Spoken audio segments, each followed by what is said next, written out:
power or the gift of alkalinity. For short, we call it Go Green. Go Green, baby. What this program is about is energy.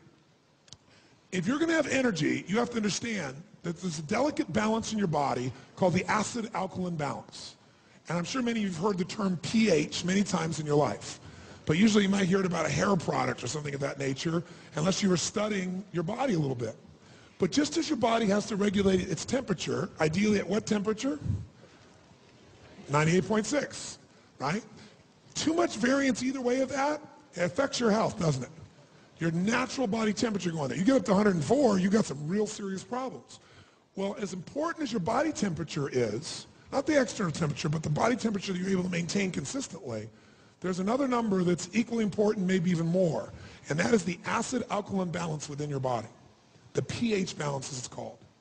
And there's a scale that measures how acidic to how alkaline any substance or environment is. And that scale's right here in front of you, and you can see that scale goes basically from 0, which is burning holes through something, to 14, which is very alkaline. 7 is neutral. Now, all the different parts of your body have a different need for acid or alkalinity, but the vast majority, and the most important one, the blood, has to be slightly alkaline. Slightly alkaline. Now, that alkalinity is 7.36, and much variance from that, and you got some challenges in your blood. Now, you can measure that directly with tests, but you can also measure your urine, or you can also measure your saliva. They're not as totally accurate as the blood is, but they're things you can easily do. Once you start seeing your pattern, you're going to know what's going on. And if you're in a position where your blood or your urine, saliva is the least accurate, is moving you into the acid stage, you know that your body is starting to break down. Now, when we say acid pH, when you hear that term, acid pH or alkaline pH, technically all it really means is when you're looking at atoms, you've got neutrons, you've got protons, and you've got electrons. All you got to know is when it's acid, it's saturated with protons. When it's alkaline, there's lots of electrons, and those electrons have the impact of creating an environment in which oxygen can be very rich.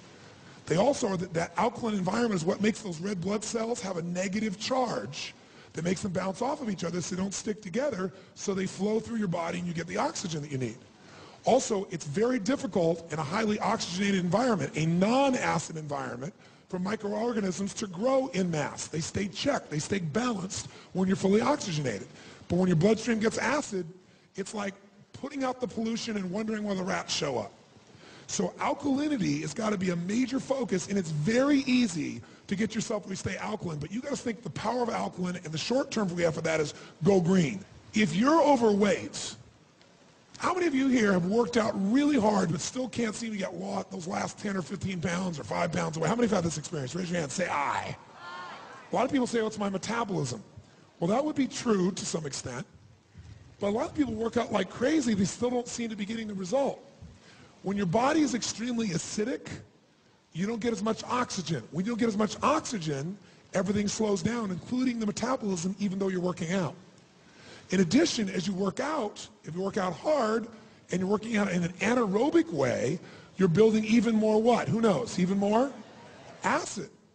So a lot of people are actually, the body then says, wait a second, we got to retain more water here to protect it, and we got to get these acids away from the critical organs of the body, so we're going to retain fat, put it in the fat until the body has time and has enough energy again where we can push it in the bloodstream and excrete it again. We can get rid of these wastes. So fat actually protects you. A lot of people, by the way, are in much worse shape when they're skinny than when they're fat, when they're toxic, because the people that are overweight very often have more of a buffer to deal with some of those